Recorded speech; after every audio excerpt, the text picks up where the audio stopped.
अल्हम्दुलिल्लाह मैं देख रहा हूँ कि इस वक्त भी कई लोगों की आंखों में आंसू हैं। जब सिर्फ तसव्वुर का ये आलम है तो हकीकत का आलम क्या होगा।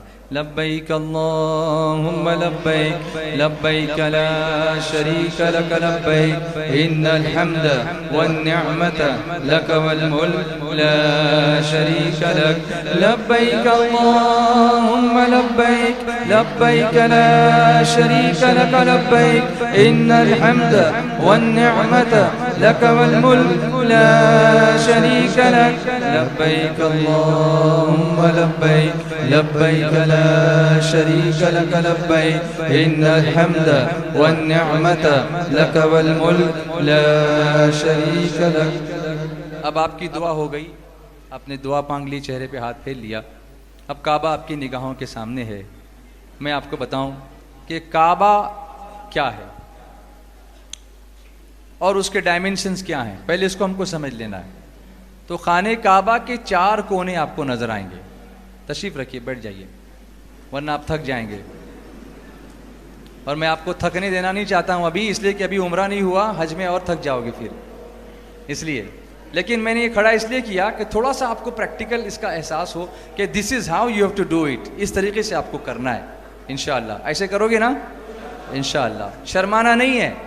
और टाइम हो गया, टाइम हो गया, कुछ नहीं, टाइम लगाओ उसमें, इसलिए कि गए उसी लिए हैं, गए इसीलिए। अभी काम पे थोड़ी जाना है या घर पे वापस आना है, ऐसा नहीं।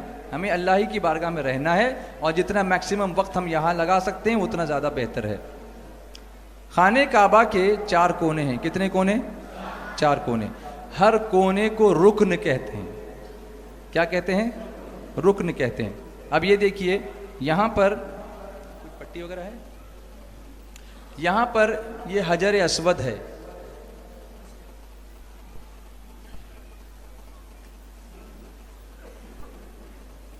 और जिस जगह हजर अस्वद है इसको कहते हैं रुकने अस्वद। क्या कहते हैं इसको? रुकने अस्वद। ये पहला कोना। फिर उसके बाद ये दूसरा कोना है, इसको कहते हैं रुकने इराकी। क्या कहते हैं इसको? रुकने इराकी। क्यों? इसलिए कि ये इराक की तरफ है। फिर उसके बाद तीसरा कोना, इसको कहते हैं रुकने शामी, क्योंकि ये शाम की तरफ है। शाम जानते हो? कौन से मुल्क को शाम कहते हैं? सीरिया। इंग्लिश में जिसको सीरिया कहते हैं, अरबी में उसको शाम कहते हैं। और उसके बाद ये चौथा कोना है, इसको कहते हैं रुकने यमानी, क्योंकि ये यमन की तरफ है। इस तरह से खाने काबा के कितने कोने हैं? हर कोने को रुकन कहते हैं। पहला रुकन कौन सा है? जवाब चाहिए मुझको। रुकने अस्वद। दूसरा रुकने इराकी। तीसरा रुकने शामी। चौथा रुकने यमानी। अब यहां देखिए, यहां कुछ नजर आ रहा है आपको? ये क्या है? ये काबे का दरवाजा है। मैंने आपको बताया है कि अरबी में दरवाजे को क्या कहते हैं? बाब। तो इसको क्या कहेंगे? बाबे काबा। क्या कहेंगे इसको? अब ये बाबे काबा और ये हजर अस्वद, इसके दरमियान जो जगह है ना, इसको कहते हैं मुल्तज़म। क्या कहते हैं इसको? मुल्तज़म, यानी लिपटने की जगह। जब आप तवाफ कर लेंगे तो यहाँ आके लिपटना है। जैसे कोई अपने बच्चा अपनी माँ के आंचल से आके लिपट जाता है, माफ़ कर दे, माफ़ कर दे, बस यहाँ। मेरे आका अलैहिस्सलातु वस्सलाम फरमाते हैं कि मैं जिब्रील को जब देखना चाहता हूँ तो उनको देखता हूँ कि मुल्तज़म से लिपट कर दुआ कर रहे हैं। ये हज़रत जिब्रील के लिपटने की जगह है ना। और वो दुआ करते हैं, या वाजिदु या माजिदु ला तुज़िल अन्नी निअमतन अनअमतहा अलैया। ए वाजिद, ए माजिद, ए बुजुर्गी वाले, तूने जो नेमतें मुझे अता फरमाई हैं उससे मुझे महरूम न करना। ये दुआ हज़रत जिब्रील करते हैं, तो हम क्यों नहीं करें? तो ये मुल्तज़म है, लिपटने की जगह। उसके बाद आप देखेंगे यहाँ पर, तो यहाँ सोने का एक परनाला आपको नज़र आ रहा है। ये ज़रा उधर घुमा के उन लोगों को भी बता दिया जाए जो उस तरफ हैं। इसको कहते हैं मीज़ाब रहमत। रिपीट कीजिए, क्या कहते हैं? ये वो जगह है जहाँ से बारिश का पानी जब काबे की छत पे पड़ता है तो यहीं से गिरता है। ऐसा लगता है कि जन्नत के पानी के छींटे यहाँ पर पड़ रहे हैं। सुभान अल्लाह। और कुछ खुश नसीब उसमें नहा भी लेते हैं। और जहाँ ये पानी गिरता है, इसको घुमाइए वापस, तो इस तरफ एक ऐसी दीवार बनी हुई है, ऐसी गोल हाफ सर्कल, इसको कहते हैं हतीम। क्या कहते हैं इसको? हतीम। बोलो क्या कहते हैं? हतीम। और हतीम वो जगह है कि पहले ये काबे के अंदर ही था, फिर बाद में जब दोबारा तामीर हुई कुरैश के दौर में तो सरकार ने फरमाया इसको बाहर रहने दो। कुरैश की जो तामीर थी उसी के मुताबिक हुजूर ने भी फरमाया कि इसको खाली रहने दो। उसकी वजह क्या है कि अल्लाह के प्यारे महबूब रहमत आलम सल्लल्लाहु अलैहि वसल्लम ने फरमाया कि जिसने हतीम के अंदर नमाज पढ़ी गोया उसने काबे के अंदर नमाज पढ़ी। हर एक की किस्मत नहीं होती ना काबे के अंदर जाने की, लेकिन मेरे सरकार किसी को महरूम नहीं रखना चाहते। भाई किसी की पहचान होगी, कोई बादशाह को जानता होगा, कोई गवर्नमेंट ऑफिशियल होगा, तो ही ना वो काबे का दरवाज़ा खोल के अंदर जा सकेगा, उस मौके पर उसको इजाज़त मिलेगी। अल्लाह का शुक्र है इस साल मुझे ये सआदत अल्लाह ने अता फरमाई थी, जब शाबान के मौके पर अल्लाह ने ये मौका अता फरमाया और मैंने अंदर जाकर इबादत की थी। लेकिन सबको तो नहीं ये मौका मिलता, तो अगर नहीं मिलता है तो यहाँ आएँ, हतीम के अंदर आएँ, यहाँ नमाज पढ़ें, गोया आपने काबे के अंदर नमाज पढ़ी। तो ये हतीम है। और दूसरा इसमें फ़लसफ़ा मैं आपको बताऊं वो ये है कि अगर आप काबे के पास खड़े होकर देखें तो हतीम का जो नक्शा है वो नक्शा किस तरीके से है। हतीम गोया ऐसा लगता है कि काबे के पास से कोई आपको आगोश में लेना चाहता है।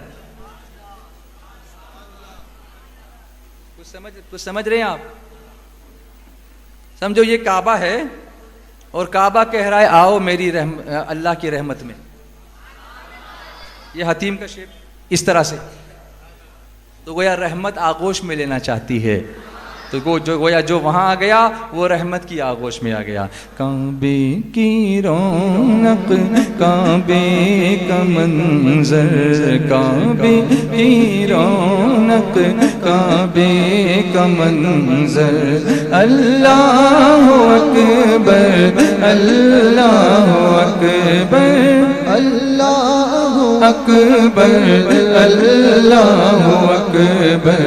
देखो तो देखे जाऊं बराबर, देखो तो देखे जाऊं बराबर, अल्लाह अकबर, अल्लाह अकबर, अल्लाह अकबर, अल्लाह अकबर। हैरत से खुद को कभी देखता हूँ, हैरत से खुद को कभी देखता हूँ और देखता हूँ कभी मैं हरम को। हैरत से खुद को कभी देखता हूँ और देखता हूँ कभी मैं हरम को। लाया कहाँ मुझको मेरा मुक़द्दर, लाया कहाँ मुझको मेरा मुक़द्दर, अल्लाह अकबर, अल्लाह अकबर, अल्लाह अकबर। काबे की रौनक, काबे का मंजर, काबे की रौनक, काबे का मंजर, अल्लाह अकबर, अल्लाह अकबर। बोलो अल्लाह अकबर, अल्लाह अकबर। अपने मौला की तकबीर बयान करो, नारे तकबीर। अल्लाह अकबर, अल्लाह अकबर, अल्लाह अकबर, अल्लाह अकबर। हमदे खुदा से तर है ज़बाने, हमदे खुदा से तर है ज़बाने, कानों में रस बोलती है अज़ाने। हमदे खुदा से तर है ज़बाने, कानों रस घोलती है अज़ाने, हमदे खुदा से तर है ज़बाने, बोलो हमदे खुदा से तर है ज़बाने। लब्बैक अल्लाहुम्मा लब्बैक, लब्बैक ला शरीक लक लब्बैक, इन्नल हम्द वन निअमत लक वल मुल्क ला शरीक लक। लब्बैक अल्लाहुम्मा लब्बैक, लब्बैक ला शरीक लक लब्बैक, इन्नल हम्द वन निअमत लक वल मुल्क ला शरीक लक। लब्बैक अल्लाहुम्मा लब्बैक, लब्बैक ला शरीक लक लब्बैक, इन्नल हम्द वन निअमत लक वल मुल्क ला शरीक लक। हमदे खुदा से तर है ज़बाने, गालों में रस घोलती है अज़ाने।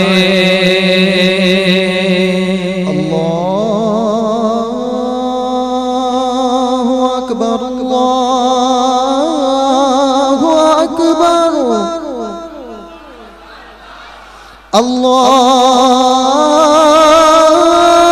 अल्लाहु अकबर, अल्लाहु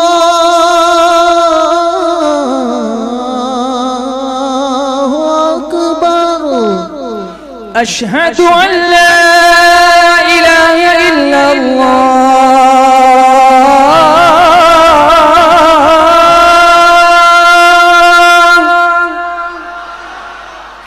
अशहदु अन ला इलाहा इल्लल्लाह,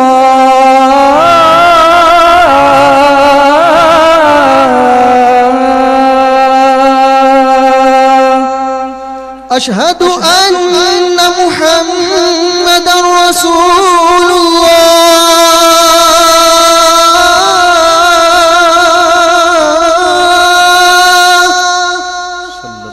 अशहदु अन्न मुहम्मदर रसूलुल्लाह।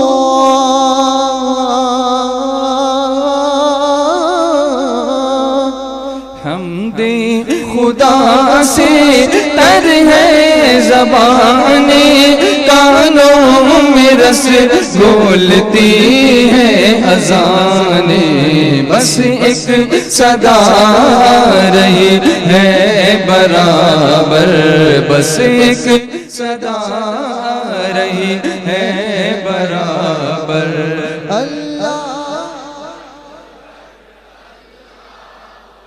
बोलो अल्लाहु अकबर, अल्लाहु अकबर। काबे की रौनक, काबे का मंजर, काबे की रौनक, काबे का मंजर। अल्लाहु अकबर, अल्लाहु अकबर, अल्लाहु अकबर, अल्लाहु अकबर। तेरे करम की क्या बात मौला,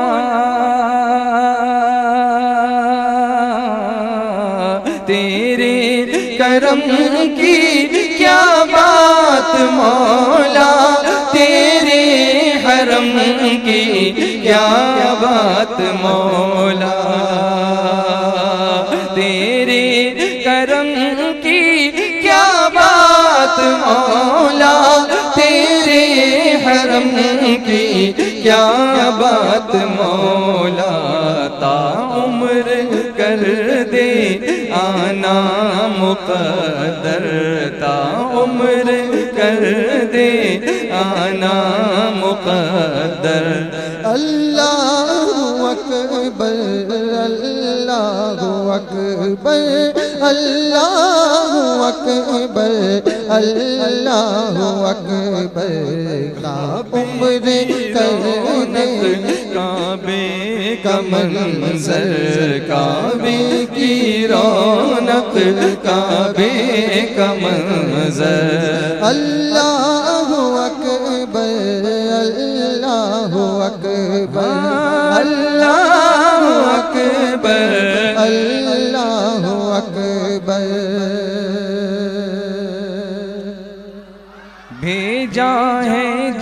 जन्नत से तुझको खुदा ने भेजा है, जन्नत से तुझको खुदा ने चूमा है, तुझको मेरे मुस्तफा ने भेजा है, जन्नत से तुझको खुदा ने चूमा है, तुझको मेरे मुस्तफा ने। ऐ हजरे अस्वद तेरा मुक़द्दर, ऐ हजरे अस्वद तेरा मुक़द्दर। अल्लाहु अकबर, अल्लाहु अकबर, बोलो अल्लाहु अकबर, अल्लाहु अकबर। काबे की रौनक, काबे का मंजर, काबे की रौनक, काबे का मंजर। अल्लाहु अकबर, अल्लाहु अकबर, अल्लाहु अकबर, अल्लाहु अकबर। ये हजर अस्वद जन्नती पत्थर है जिसे जिब्रील अलैहिस्सलाम जन्नत से लेकर के आए थे। जब ये पहले आया तो ये सफेद था, लेकिन लोग चूमते रहे, लोगों के गुनाहों को जज्ब करते करते ये सियाह हो गया, काला हो गया। ये पत्थर मेरे आका फरमाते हैं कि क़यामत के दिन ये पत्थर मोमिन के ईमान की गवाही देगा और काफिर के कुफ्र की, मुनाफिक के निफाक की गवाही देगा। अल्लाह हमें ईमान और यकीन के साथ इसे चूमने की सआदत नसीब फरमाए ताकि ये हमारे हक में गवाही देने वाला बन जाए। लेकिन एक पत्थर और भी है जो मैं आपको बताऊं। बाबे काबा यहाँ पर है और उसके सामने की तरफ एक ऐसा स्ट्रक्चर आपको नजर आएगा, यहाँ कुछ दूरी पर, थोड़ा पीछे करके हम यहाँ रख देंगे इसको।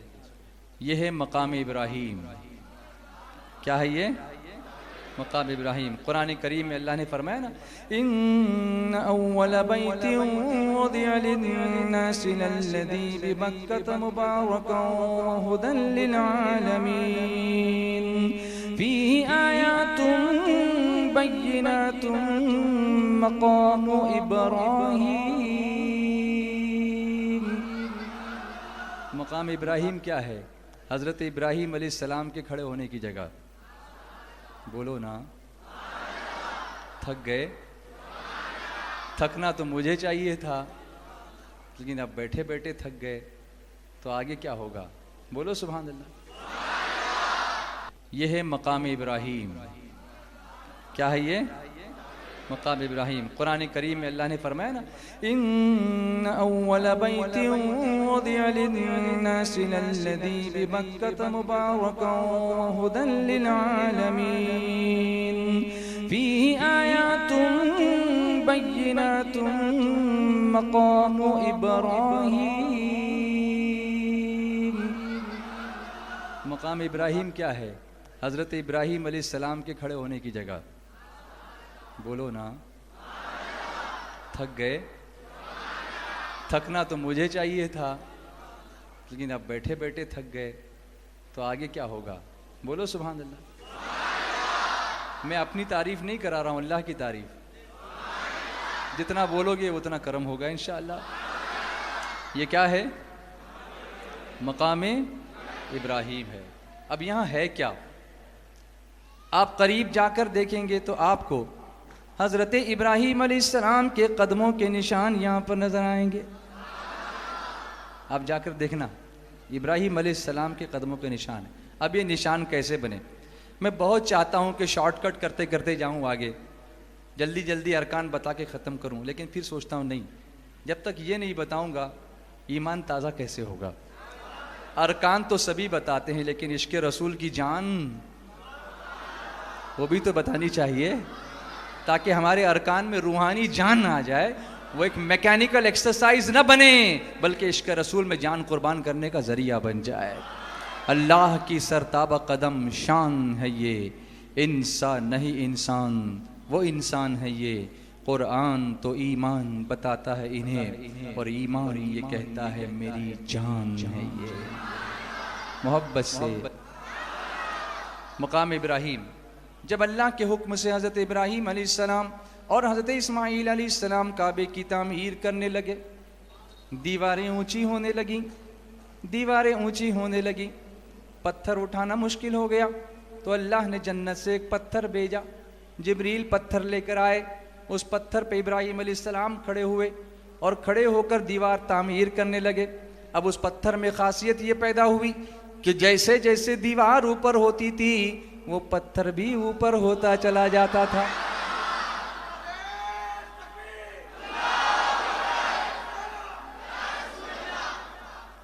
दुनिया में इससे पहले कोई लिफ्ट नहीं पैदा हुई थी। मुसलमानों, तुम जानो तुम्हारी अजमतों को, तुम्हारे मजहब की अजमतों को, पैगंबर के कदमों की बरकतों को, कि उनके कदम की बरकत से बेजान पत्थर में जान आ जाती है। तो बेईमान में ईमान आए तो कौन सी बड़ी बात है, और ईमान वाले का ईमान ताज़ा हो जाए तो कौन सी बड़ी बात है, बल्कि नबी के ठोकर से मुर्दा जिंदा हो जाए तो कौन सी बड़ी बात है। पत्थर में जान आ गई, पत्थर ऊपर होने लगा। जब नीचे आना होता पत्थर नीचे आ जाता, नीचे आते। ये एलिवेटर था, सबसे पहला एलिवेटर दुनिया को इस्लाम ने दिया है। और हैरत की बात है कि आज हमारे बच्चे पढ़ने को तैयार नहीं। हमें पढ़ना चाहिए, रिसर्च करना चाहिए, डेवलपमेंट करना चाहिए, फिर कुरान पढ़कर उस डेवलपमेंट के ज़रिए से लोगों को बताना चाहिए कि ऐ लोगों, जितने रिसर्च तुम आज कर रहे हो उसका बेस कुरान में पहले से मौजूद है। ये इस्लाम की तरवीज और इशाअत का ज़रिया बन जाएगा। बोलो ना। कोई जनरेटर नहीं था, कोई पावर नहीं था, इलेक्ट्रिसिटी नहीं थी, सोलार सिस्टम नहीं था, न्यूक्लियर पावर नहीं थी, नबी के कदमों की बरकत थी। पत्थर जानदार बन जाता था, ऊपर ऊपर उड़ता था, लेकिन बड़ा ही आशिक पत्थर था। वो भी आशिक पत्थर था। उसने क्या किया जानते हो? उसने हुजूर इब्राहीम अलैहिस्सलाम के कदमों के निशान अपने सीने पे बना लिए, कदमों के निशान बन गए। और मेरे आका अलैहिस्सलातु वस्सलाम का, हुजूर रहमत आलम सल्लल्लाहु अलैहि वसल्लम का भी एक मौजज़ा था। जब हुजूर नरम ज़मीन पे चलते तो वो सख्त हो जाती और निशान बन जाता, और जब हुजूर पत्थर की ज़मीन पर चलते तो वो नरम हो जाती और निशान बन जाता। ऐसे कई कदमों के निशान मेरे आका के जगह जगह नज़र आएंगे आपको। तो हर चीज़ ये चाहती थी कि हुजूर के कदम नाज का निशान हमारे सीने पे बन जाए। इसीलिए हज़रत मौलाना हसन रज़ा खां इरशाद फरमाते, अपनी एक नाज शरीफ में लिखते हैं, कदम तो कदम है जो सर पे रखने को मिल जाए नाले पाके हुजूर, तो फिर कहेंगे कि हाँ ताजदार हम भी हैं। हुजूर की नालें सर पे रखने मिले तो हम क्या हैं? ताजवर हैं, हम तो बादशाह हैं। बहरहाल बात वहाँ से चली थी कि इब्राहीम अलैहिस्सलाम के कदमों के निशान उस पत्थर पर बन गए। अब अल्लाह ताला ने ये नहीं फरमाया कि इसको यहाँ से हटा दो, इस पर पैगंबर के कदमों के निशान है, यहाँ मत रखो, यहाँ मेरा घर है। नहीं नहीं, बल्कि मेरे मौला ने इरशाद फरमाया कुरान करीम में, वत्तखिज़ू मिन मक़ामि इब्राहीम मुसल्ला, मकाम इब्राहीम को मुसल्ला बना दो, नमाज पढ़ने की जगह बना दो, यहाँ नमाज पढ़ा करो, यहाँ आके नमाज पढ़ा करो। बोलो ना, मोहब्बत से बोलो। मैं पूछने लगा, ए मौला, सारा काबा ही तेरा है, सारा हरम तेरा है, कहीं भी नमाज पढ़े तू बख्शिश करेगा, लेकिन यहाँ क्यों, यहाँ नमाज पढ़ने का हुक्म क्यों दिया? जब तवाफ पूरा कर चुको तो मकाम इब्राहीम के पीछे आ जाओ, वहाँ पर 2 रकात नमाज पढ़ो। कितनी नमाज पढ़ो? मेरे आका अलैहिस्सलातु वस्सलाम फरमाते हैं, जिसने मकाम इब्राहीम के पीछे 2 रकात नमाज पढ़ी, अल्लाह ताला उसके अगले और पिछले गुनाहों को माफ़ फरमा देता है। मौला, सारे काबे में भी माफ़ होता है, तूने यहाँ क्यों बुलाया? आवाज़ आएगी, बंदे सारा काबा मेरा है, लेकिन यहाँ इसलिए बुलाया कि मेरे खलील के कदमों से जितने करीब हो जाओगे मेरी रहमत से उतने ही करीब हो जाओगे। तो पता चला जो काबे का तवाफ करे, काबा अल्लाह का घर है, काबे का तवाफ करने के बाद जब नबी के कदमों में आएगा तो अल्लाह बख्शिश फरमाएगा। बोलो ना मोहब्बत से ज़रा, और मोहब्बत से बोलो। तो मैं अर्ज़ करना चाहता हूँ, इस्लाम यादगारों को मिटाने का मजहब नहीं है, इस्लाम अल्लाह वालों की यादगारों को कायम रखने का मजहब है। तो जिस पर नबी के कदम को सजाया, अपनी निशानी कह के बताया, जिस पर नबी के कदम को सजाया, अपनी निशानी कह के बताया, महफूज रखा रब ने वो पत्थर, महफूज रखा रब ने वो पत्थर। अल्लाहु अकबर, अल्लाहु अकबर, बोलो अल्लाहु अकबर, अल्लाहु अकबर। काबे की रौनक, काबे का मंजर, काबे की रौनक, काबे का मंजर। अल्लाहु अकबर, अल्लाहु अकबर, अल्लाहु अकबर, अल्लाहु अकबर। थोड़ा ज़्यादा देर मैंने आपको यहाँ पर खड़ा रखा पहली हाज़िरी के लिए, ताकि ये हाज़िरी यादगार बन जाए। इंशाल्लाह वहाँ भी यादगार बनेगी। सुनो सुनो, खाने काबा में रोज़ाना 120 नेकियां तकसीम होती हैं। कितनी नेकियां? 60 तवाफ़ करने वालों के लिए, 40 नमाज पढ़ने वालों के लिए और 20 काबे को देखने वालों के लिए। तो अगर कुछ नहीं हो सके तो कम से कम बैठ के देखते रहो, दुरूद शरीफ पढ़ते रहो। होटल में बैठने से बेहतर है अल्लाह के घर के सामने बैठो, वरना लोग जो है वो एयर कंडीशन में बैठे रहते हैं, फिर मतलब क्या हुआ जाने का। यहाँ वक्त बिताना ये ज़िंदगी के सबसे बेहतरीन लम्हात में से लम्हात होंगे। इसकी कोशिश करो कि मैक्सिमम टाइम हरम शरीफ में गुजरना चाहे। सिर्फ हाजत के लिए या खाने के लिए आना, बाकी वहीं पड़े रहो, कुछ न कुछ इनाम हो ही जाएगा। बोलो, कुछ न कुछ इनाम हो ही जाएगा। अब आप काबे में आए, अब आपको मैं उम्रा करा रहा हूँ। उम्रे में 5 चीज़ें आपके लिए बहुत ज़रूरी हैं। वो 5 चीज़ें मैं आपको बता दूं, उसको आप याद रखें। जब भी आप उम्रा करेंगे तो ये 5 चीज़ें आपको ज़रूर करनी है। नंबर 1 एहराम, जो आपने पहले से पहना हुआ है। नंबर 2 तवाफ। तवाफ किसे कहते हैं? खाने काबा के गिर्द कितने चक्कर? 7 चक्कर। कुछ लोग एक चक्कर को एक तवाफ कहते हैं, और वो ये कहते हैं कि मैं तो 7 तवाफ करके आ गया। तो ये 7 तवाफ नहीं हुए, 7 चक्कर का जैसे 12 केले यानी 1 दर्जन, समझ गए? ऐसे ही 7 चक्कर यानी 1 तवाफ। तो 7 चक्कर को 1 तवाफ कहते हैं। तो पहली चीज जो उम्रे में करनी है वो, बोलो, एहराम। नंबर 2 तवाफ। नंबर 3 वाजिबुत तवाफ, यानी मकाम इब्राहिम के पीछे 2 रकात नफल। 3 हो गए। नंबर 4 सई। सई किसकी करेंगे? सफा और मरवा की। और नंबर 5 हलक। हलक या तकसीर, तकसीर यानी बाल कतरना, हलक यानी बाल मूंडना। और बेहतर यही है कि बाल पूरे मूंड दिए जाएं, क्योंकि सरकार अलैहिस्सलातु वस्सलाम ने तकसीर करने वालों के लिए 1 बार दुआ फरमाई और बाल मूंडने वालों के लिए 3 मरतबा रहमत की दुआ फरमाई। तो रहमतुल लिल आलमीन जिसके लिए 3 मरतबा रहमत की दुआ फरमा दें, उसकी किस्मत का क्या कहना। बोलो ना। तो उम्रे में 5 ज़रूरी चीज़ें मैंने बताई, आप मुझे बताएंगे। अब नंबर 1 एहराम, नंबर 2 तवाफ, नंबर 3 मकाम इब्राहिम के पीछे 2 रकात वाजिबुत तवाफ, नंबर 4 सफ़ा मरवा की सई, और नंबर 5 हलक या तकसीर। उसमें से हमने कितने काम किए अब तक? अभी एक ही किया है। क्या किया है? एहराम बांधा है। अब क्या करना बाकी है? तवाफ। तवाफ की तैयारी मैं आपको करवाता हूँ। तवाफ के लिए हम क्या करेंगे? हम यहाँ पर आएंगे हजर अस्वद के पास, और मैं आपको ये बताते बताते रह गया था कि ये जो दीवार है इसको कहते हैं मकाम मुस्तजाब। क्या कहते हैं?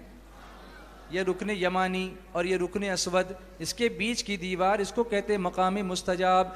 यहाँ पर फजीलत यह है कि 70,000 फरिश्ते हमेशा हमारी दुआओं पर आमीन कहने के लिए दिन रात खड़े रहते हैं। यहाँ जो बंदा दुआ मांगेगा अल्लाह कबूल फरमाता है। इसीलिए अक्सर हाजी यहाँ आते हैं तो रब्बना आतिना फिद दुनिया हसना व फिल आखिरति हसना व क़िना अज़ाबन्नार व अदखिलनल जन्नत मअल अबरार या अज़ीज़ या गफ़्फ़ार या रब्बल आलमीन। ये यहाँ पर पढ़ता है। ये जो रुकन यमानी है इसको छूना सुन्नत है, इसको छूना चाहिए इससे, लेकिन कभी कभी मौका मिलता है, अक्सर नहीं मिलता, रश होता है इसलिए। इसी तरह हजर असवद का बोसा लेना सुन्नत है, लेकिन बोसा लेने का मौका नहीं मिलता तो इस्तिलाम करते हैं, यानी दूर ही से हाथ को इशारा करके अपने हाथ को चूम लेते हैं, वो इस्तिलाम, उसको कहते हैं इस्तिलाम करना। तो ये सारी चीज़ें हमको करनी है। और जो रुकन यमानी है ना, यहीं पर हज़रत आदम अलैहिस्सलाम का यहाँ पे मुसल्ला था, यहीं पर आदम अलैहिस्सलाम का मुसल्ला था। तो इस मकाम की बरकतें भी बहुत हैं, इसलिए कि हमारे और तमाम इंसानों के वालिद ने यहाँ नमाज अदा फरमाई है जो रुकन यमानी के करीब है। अब हम तवाफ़ के लिए तैयार हैं। ये टेबल थोड़ा पीछे ले लिया जाए, दोनों तरफ से उठाइए इसको, इसकी ये गिरेगा तो नहीं? हाँ, एक ले लो ना, ये 2 टेबल्स हैं। इसको पहले ये मॉडल को उठाइए पहले यहाँ से,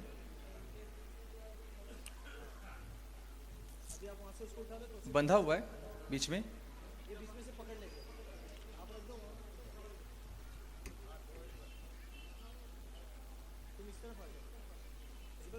इधर यहाँ से उठाओ, हाँ थोड़ा पीछे हो जाएगा, इंशाल्लाह हो जाएगा, अभी हो जाएगा। थोड़ा और पीछे, थोड़ा सा, बस बस, ठीक है ठीक है। अब उसको मॉडल को रखो यहाँ पे।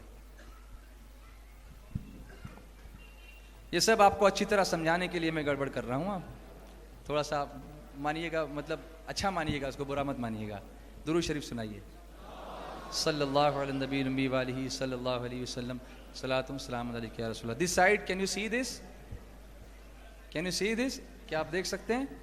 Are you okay? Right, left, middle, everyone, are you happy? Tired? No? और ये जो हम बता रहे हैं वो स्क्रीन पर भी जाएगा, आप स्क्रीन पर भी देख सकते हैं इसको। हाँ, ये हजर अस्वद यहाँ है, वो हतीम उस तरफ, उसको रखो। अब नियत करने के लिए हमको यहाँ खड़ा होना है, हजर अस्वद से थोड़ा पहले। बीच में खड़े होने जाओगे धक्का मार के भगा दिए जाओगे, क्योंकि जितने बड़े बड़े तवाफ कर रहे होते हैं वो हम लोगों से ज़्यादा ताकतवर होते हैं सब, पूरी दुनिया के मुसलमान। तो थोड़ा पीछे की तरफ आइए, जहाँ आपको इत्मीनान से जगह मिल सके, काबे की तरफ रुख कीजिए और अब तवाफ़ की नीयत करनी है। लेकिन उस नीयत करने से पहले हमको एक सुन्नत पर अमल करना है, और वो सुन्नत है इस्तिबा, जो मैंने आपको शुरू में बताया था। वो इस्तिबा क्या है? दाहिने कंधे को खुला रखना और ये चादर बगल के नीचे से निकाल कर बाएं कंधे पर डाल लेना, इसको कहते हैं इस्तिबा। ये अब करना है आपको, और सिर्फ तवाफ में रहेगा, उसके बाद फिर बंद कर देंगे हम इसको। उसके अलावा कहीं भी आपको कंधा खुला नहीं रखना है, समझ गए? इस तरह से करेंगे। अब आप तवाफ की नियत करेंगे। मैंने नियत आपको बताई थी, जब भी कोई नियत करनी हो तो 3 चीज़ें। किस चीज़ की नियत है? आसान फरमा, कबूल फरमा। अब मुझे बताइए आप कैसे नियत करेंगे? ऐ अल्लाह, मैं किसकी नियत करता हूँ?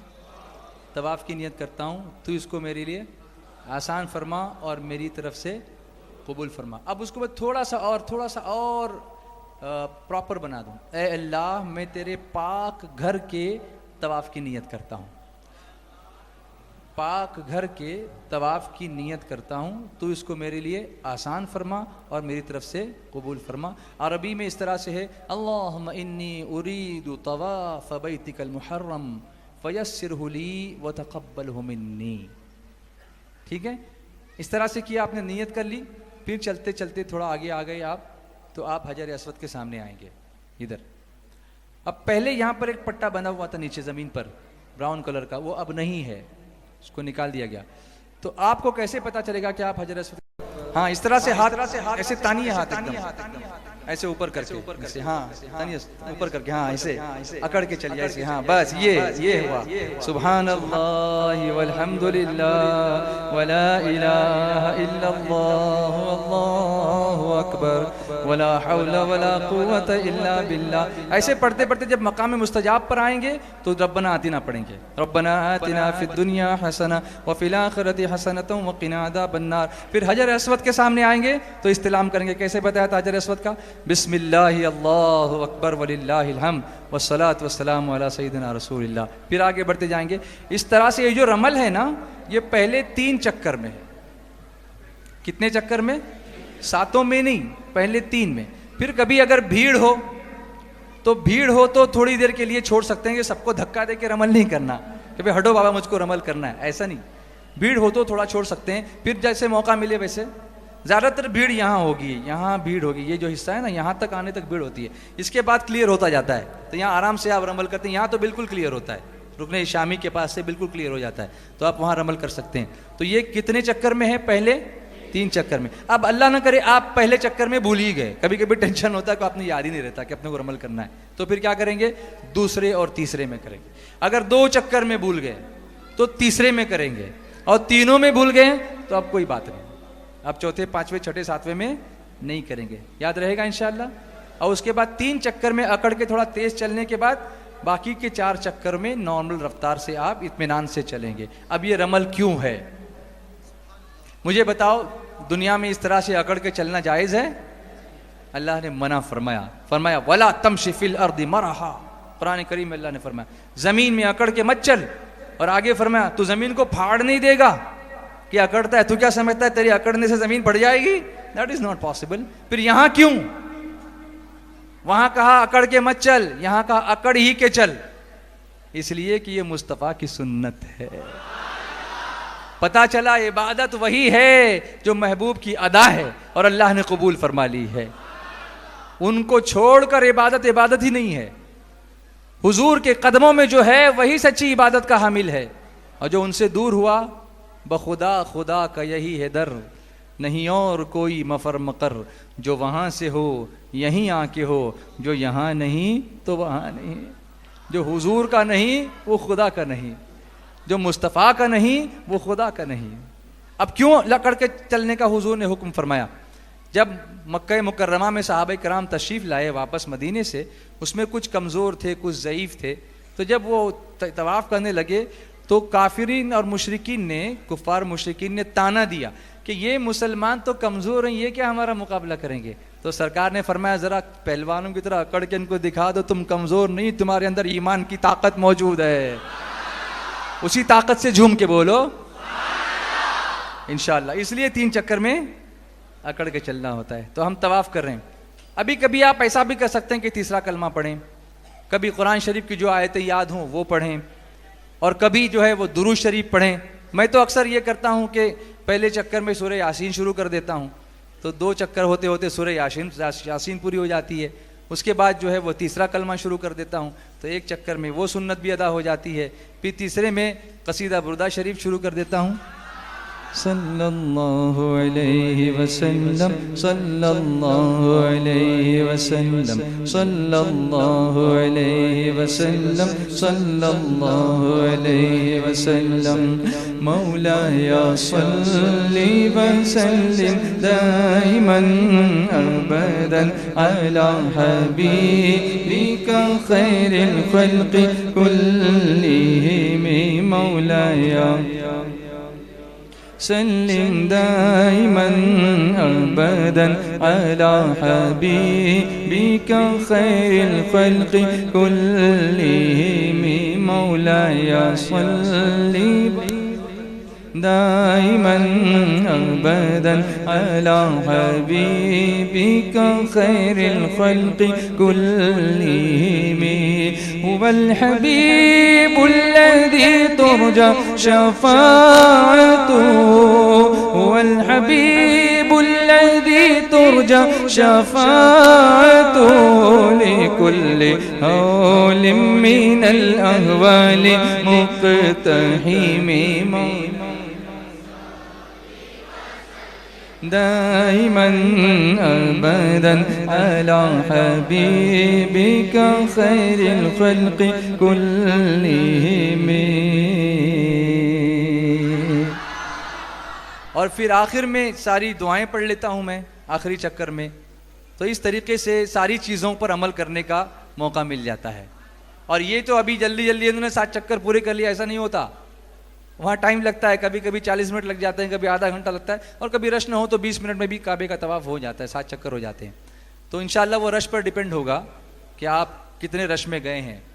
लेकिन कभी कभी ऐसा होता है कि आप जाते हैं और फिर आप जब बाहर से देखते हैं तो आप कहते हैं या अल्लाह इतना रश मैं कैसे कर सकूंगा। लेकिन मेरा एक्सपीरियंस ये है कि कितना भी रश हो आप अंदर दाखिल हो जाओ, अल्लाह आसान कर देता है ना। क्योंकि तुमने दुआ जो मांगी है कि इसको मेरे लिए आसान फरमा और कबूल फरमा, तो जब दुआ कबूल हो रही तो आसान तो हो ही जाएगा, और वो आसान हो जाता है। ऐसा लगता है एक समंदर है, क्या है, एक समंदर है, और उसमें हम लोग एक कतरा हैं। मताफ के अंदर, मताफ यानी तवाफ करने की जगह, उसमें हम क्या हैं, एक कतरा हैं। तो कतरे को जैसे समंदर समेटे मुझको मताफ अपने अंदर समेटे। कतरे को जैसे समंदर समेटे मुझको मताफ अपने अंदर समेटे। जैसे समेटे आगोश मादर, जैसे समेटे आगोश मादर। अल्लाहु अकबर अल्लाहु अकबर अल्लाहु अकबर अल्लाहु अकबर। काबे की रौनक काबे का मंजर, काबे की रौनक काबे का मंजर। अल्लाहु अकबर अल्लाहु अकबर, बोलो अल्लाहु अकबर अल्लाहु अकबर। इस तरह से 7 चक्कर का क्या हो गया, तवाफ का। अब उम्रे में कितने अहम काम करने हैं, 5। अब तक कितने हुए, कौन कौन से, एहराम और तवाफ हो गया। अब इसको आप बंद कर लें, प्रैक्टिकल बता रहा हूं। तवाफ हो गया ना, नाउ क्लोज दिस शोल्डर, इसको बंद कर लें आप।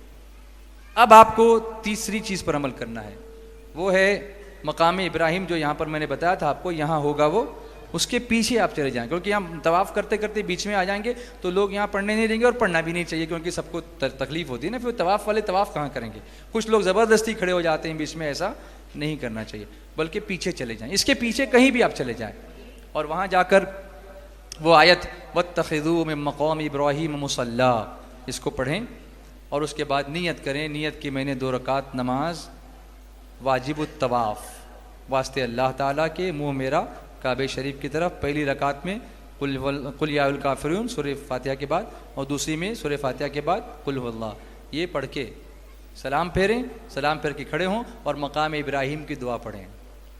आला हज़रत इमाम अहले सुन्नत इमाम अहमद रज़ा लिखते हैं कि इस दुआ की फजीलत उसका लिखा ही चाहती है। आला हज़रत ने लिखा है कि अगर कुछ याद ना हो तो दुरूद पढ़ो, सब जगह दुरूद पढ़ो, सब मिलेगा। लेकिन फरमाते कि ये दुआ तो लिख ही दूँ, इसकी फजीलत ही ऐसी है। सुभान अल्लाह, बोलो ना, थोड़ी जान मुझ में और आ जाएगी, बोलो ना। अल्लाह आपको हज्ज मकबूल अता फरमाए, हज्ज मबरूर अता फरमाए। आज आपके चेहरों की खुशी देख के मुझे लगता है कि मेरे आका कितने खुश हो रहे होंगे, और जब हुजूर राजी हो गए तो अल्लाह भी राजी हो जाएगा। उस दुआ की फजीलत, पहले मैं दुआ आपको सुनाऊं।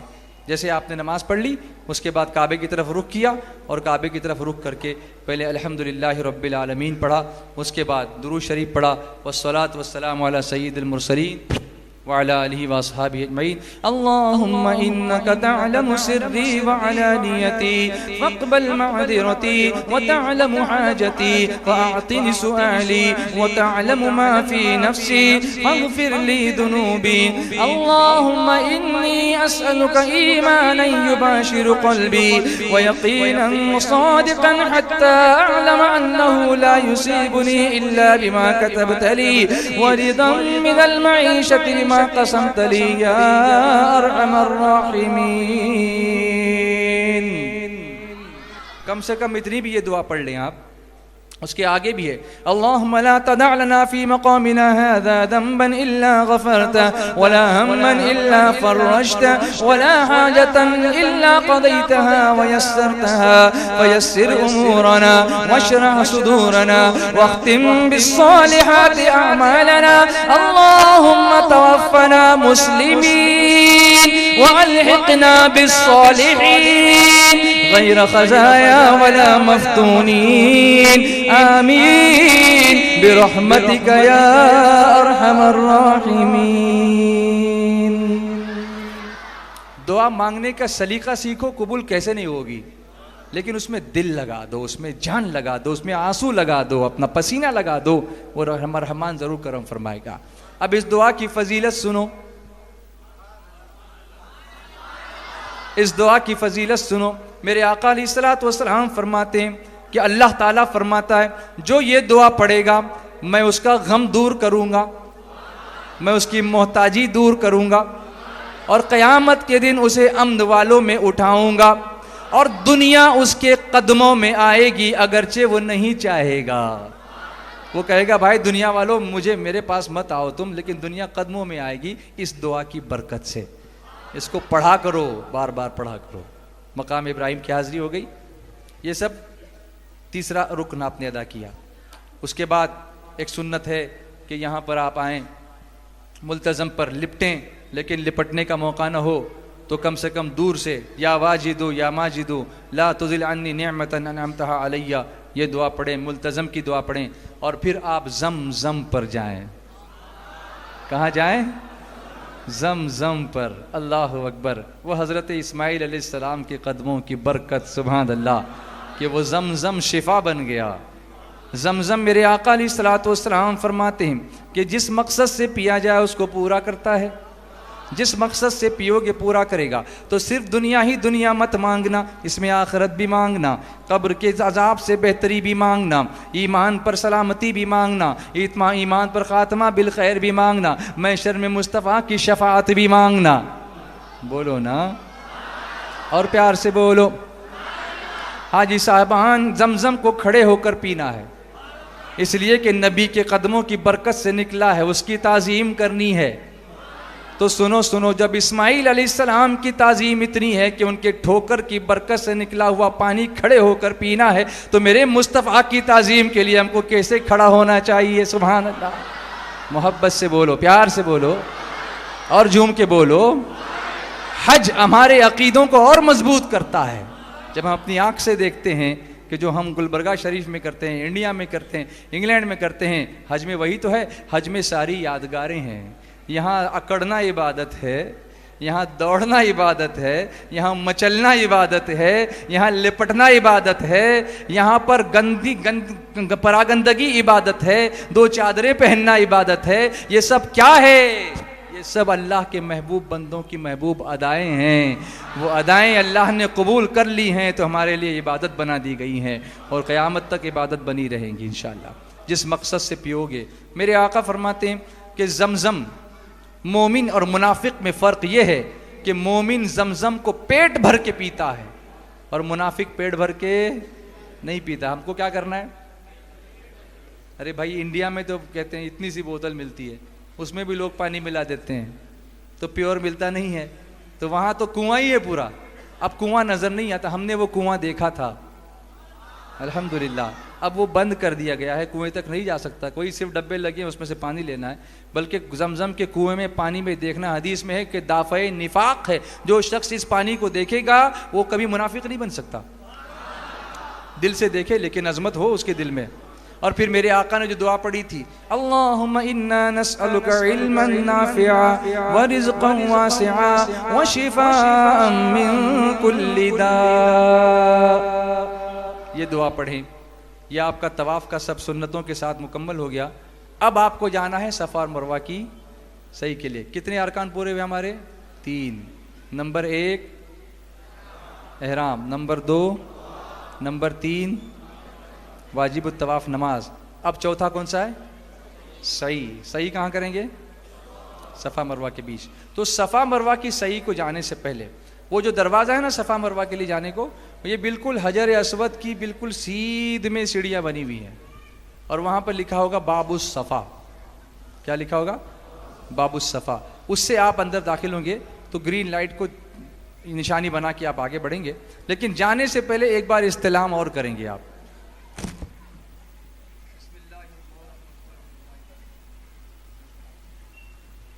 तो टोटल इस्तिलाम आपके हुए 9।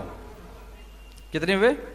8 होते हैं तवाफ में और ये 9वां। ये 9वां करके आप कहाँ जाएंगे? सफ़ा। अभी ऐसा है ना हाजी साहब के पहले जब सही करते थे तो वो छोटा रास्ता था, मतलब जाने का एक आने का एक, और वो ओरिजिनल बाउंड्रीज पर था। अब आज की हुकूमत ने इसको बाहर एक्सटेंड कर दिया।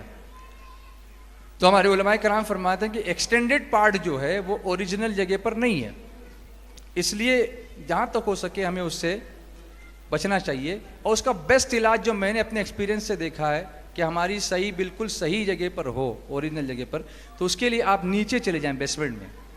अगर आप बाबू सफ़ा से आगे जाके एक राइट टर्न ले लेंगे छोटा सा और फिर बेसमेंट में जाने वाली सीढ़ियों से नीचे चले जाएंगे तो आपको सफ़ा की पहाड़ी नीचे भी नज़र आएगी और वहाँ नीचे रश भी नहीं होता। ऊपर तो बहुत रश होता है, नीचे रश नहीं मिलेगा आपको।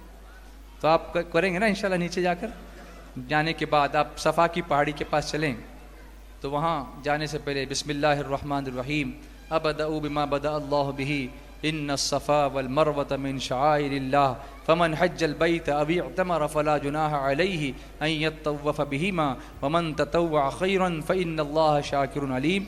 ये जो आयत है वो पढ़ेंगे और उसके बाद आप खड़े होकर काबे की तरफ रुख करेंगे। काबा नज़र नहीं आएगा वहाँ से, लेकिन काबे की तरफ आप रुख करेंगे और आप सई की नीयत करेंगे। अब वो कैसे करेंगे मैं नहीं बताऊंगा, आप मुझे बताएंगे।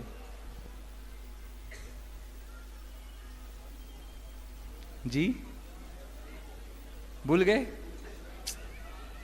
ऐसे कैसे चलेगा? हाँ, ऐ अल्लाह मैं किसकी नियत करता हूँ? हाँ बोलिए ना, फिर घबराते क्यों हैं? ऐ अल्लाह मैं सही की नियत करता हूँ, तो इसको मेरे लिए आसान फरमा और मेरी तरफ से कबूल फरमा, है ना। लेकिन थोड़ा सा और इसको बेहतर बनाएंगे तो यूँ कहेंगे, ऐ अल्लाह मैं सफ़ा और मरवा के बीच सही की नियत करता हूँ। भाई ये भी तो बताएं कि काय की सही कर रहे हैं आप, तो सफ़ा मरवा की कर रहे हैं, तो इस तरह कहें, ऐ अल्लाह मैं सफ़ा और मरवा के बीच सही की नियत करता हूँ, तो इसको मेरे लिए आसान फरमा और मेरी तरफ से कबूल फरमा। अल्लाहुम्मा इन्नी उरीदु साया बैन सफ़ा वल मरवा फयस्सिरहु ली व तक़ब्बलहु मिन्नी सबअत अशवातिन लिवजहिकल करीम या मुखलिसन लिल्लाहि ताला, जो भी आपको कहना हो।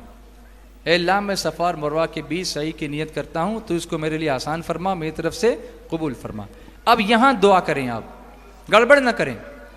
लिखा है कि 25 आयतें कुरान पाक की पढ़ने में जितना टाइम लग सकता है, कम से कम उतनी देर दुआ में लगे रहें, क्योंकि ये दुआ की कबूलियत का मकाम है। बहुत सारे हाजी साहिबान गड़बड़ करते हैं पूरा करने की और दुआ का वक्त निकल जाता है, फिर कहते हैं दुआ कबूल नहीं हुई, तो ये कसूर हमारा ही है। जब अल्लाह ने मौका दिया है तो दुआ करनी चाहिए, तो दुआ करें फिर आगे बढ़ें।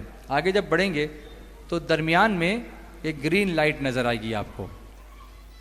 ये सही के लिए लोग जा रहे हैं, देखिए ग्रीन लाइट जब आपको नज़र आएगी तो उस ग्रीन लाइट के पास से आपको थोड़ा दौड़ना है, लेकिन ये मर्दों के लिए दौड़ना है, औरतों के लिए नहीं है, वो अपनी रफ्तार से चलेंगी। दौड़ना, इसको कहते हैं मसआ, जो बीच की जगह है उसको मसआ, दौड़ने वाली जगह। इसलिए कि हज़रत हाजिरा भी वहाँ दौड़ी थी। इस्माइल अलैहिस्सलाम काबे के सामने रखे हुए थे और वो पहाड़ी पर चढ़ती थीं, फिर मरवा की तरफ जाती थी तो ढलान थी नीचे, जब ढलान में जाती तो इस्माइल अलैहिस्सलाम नज़र नहीं आते थे, तो घबरा जाती थी कहीं कोई नुकसान न पहुंच जाए, इसलिए उतना हिस्सा दौड़ के तय करती थी और फिर आके देखती तो इस्माइल अलैहिस्सलाम मौजूद हैं, तो उसके बाद वो आगे और बढ़ती थी। तो इस तरीके से आप मरवा पर पहुँचें। उसमें एक दरमियान में दुआ पढ़ने की जो है वो लिखी है, वो किताब के अंदर आपको मिलेगी। शॉर्ट में इतना भी पढ़ सकते हैं, रब्बि ग़फिर वरहम व अंतल अअज़्ज़ुल अकरम, इतना भी पढ़ेंगे तो काफ़ी है। और कुछ ना हो तो चौथा कलिमा, तीसरा कलिमा, दुरूद शरीफ, ये सारी दुआएं हम पढ़ते रहें। मरवा पर पहुँचें, वहाँ भी दुआ करें, फिर सफ़ा पर आएँ, बीच में दौड़ें, सफ़ा पर आकर फिर दुआ करें, फिर मरवा पर जाएं। इस तरीके से आपका आना जाना कितने चक्कर हो गया? 7 चक्कर। कितने चक्कर होंगे? ये 7वां चक्कर कहाँ ख़त्म होगा? मरवा पे ख़त्म होगा। यानी सफ़ा से मरवा 1, फिर मरवा से सफ़ा 2, फिर सफ़ा से मरवा 3, इस तरह 7वां चक्कर मरवा पे ख़त्म होगा। वहाँ आप दुआ करेंगे और दुआ करने के बाद अगर मौका रहा तो काबे के पास आकर 2 रकात शुक्राने की नफल पढ़ लेंगे। फ़र्ज़ नहीं है लेकिन बेहतर है कि पढ़ लें। ये 4 चीज़ें आपकी हो गई। अब क्या बचा? हलक बचा। तो आप जाएंगे, हलक करेंगे, पूरे बाल मूंड देंगे और उस वक्त दुआ पढ़ेंगे, अल्लाहु अकबर ला इलाहा इल्लल्लाह वल्लाहु अकबर वलिल्लाहिल हम्द। इस तरह से दुआ पढ़ेंगे और अपने लिए और तमाम मुसलमानों के लिए मग़फ़िरत की दुआ करेंगे। अब ये आपका उम्रा मुकम्मल हो गया। औरतें अपने बालों की चोटी में से पूरे बालों को ऐसा पकड़ेंगी, पूरी चोटी को, और एक उंगली का जो पोरा है इतना पूरी चोटी में से अपने ही हाथ से काट लेंगी, तो वो एहराम से बाहर हो जाएंगी। मर्द हजरात में अगर 2 आदमी साथ में उम्रा कर रहे हैं और दोनों की सही पूरी हो गई, दोनों की, इसकी भी हुई उसकी भी हुई, तो ये दोनों एक दूसरे का सर मूंड सकते हैं या अपने ही हाथ से अपना सर भी मूंड सकते हैं। लेकिन पहली बार में चूंकि ज़रा ज़्यादा बाल वगैरह होते हैं तो पहली बार हलाका में जाकर के मूंडना अच्छा है। उसके बाद मैंने कहा आपके पास रेज़र होगा तो आपके बाल एकदम स्मूथ बारीक ही होंगे ना, आप एहराम या वहाँ पर उम्रा वगैरह करेंगे तो उस वक्त आपके लिए अपने हाथ से मूंडना ईजी हो जाएगा और आपको ज़्यादा खर्चा नहीं होगा। लेकिन अगर किसी के बाल न भी हों, ओरिजिनली अगर किसी के बाल ना हो, तब भी उसको पूरे सर पे उस तरह फेरना वाजिब है, उसके बगैर वो एहराम की पाबंदी से बाहर नहीं आएगा।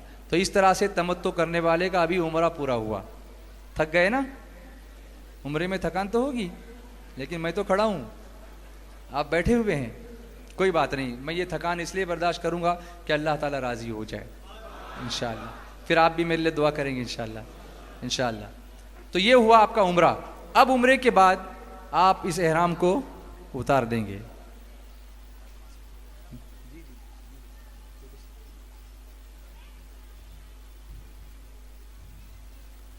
एहराम उतार दिया, अपने रोज़मर्रा के कपड़े आपने पहन लिए, इमामा शरीफ पहन लिया, गुस्ल वगैरह कर लिया, खुशबू भी लगा सकते हैं। अब आप पर कोई पाबंदी एहराम की नहीं रही। अब ये पाबंदियां फिर कब शुरू होंगी? जब आप दोबारा हज का एहराम बांधेंगे और हज के लिए रवाना होंगे। उस वक्त तक आप जब तक मक्के में हैं ज़्यादा से ज़्यादा आप तवाफ़ करते रहें। तवाफ़ का तरीक़ा क्या है कि सादे कपड़ों में ही आप नियत करेंगे अपनी तरफ से या किसी और की तरफ से, जिसकी तरफ से, जिंदा की तरफ से या मरहूम की तरफ से, और नियत करके 7 चक्कर लगाएंगे। उसमें न रमल है न इस्तिबा, सादे कपड़ों में नहीं है। नियत करेंगे, चक्कर लगाएंगे और फिर मकाम इब्राहिम की 2 रकात नमाज़ पढ़ के दुआ कर लेंगे, एक तवाफ़ हो गया। इस तरह जितने चाहें आप तवाफ़ करें। अगर मक्के में रहकर आपको उम्रा करना है तो मक्के की मीक़ात है मस्जिद आयशा रज़ी अल्लाह ताला अन्हा, जो 7 किलोमीटर दूर है, जिसको तनईम भी कहते हैं। वहाँ जाकर आप एहराम की नियत करके एहराम पहन के वापस मक्का आएँ और लब्बैक पढ़ते हुए खाने काबा के पास आएँ और उसके बाद आप जो है तवाफ़ करें, फिर मकाम इब्राहिम की नमाज़ पढ़ें, फिर सही करें, फिर बाल बूंद लें। ये आपका एक उम्रा हो गया। इस तरह आप जितने चाहें उतने उम्रे कर सकते हैं। लेकिन एक चीज़ जो बताने की रह गई थी वो ये थी कि जैसे ही आपने तवाफ़ की नीयत की तो उस नीयत के बाद जब आप हजर अस्वद का बोसा लेंगे या तो इस्तिलाम करेंगे, उसके बाद तवाफ़ के दरमियान आपको लब्बैक नहीं पढ़नी, बल्कि जो दुआएं मैंने बताई वो पढ़नी है। लब्बैक तवाफ़ में नहीं पढ़नी है। ये लब्बैक फिर कब शुरू होगी? जब आप हज का एहराम दोबारा बांधेंगे, तो उस वक्त शुरू।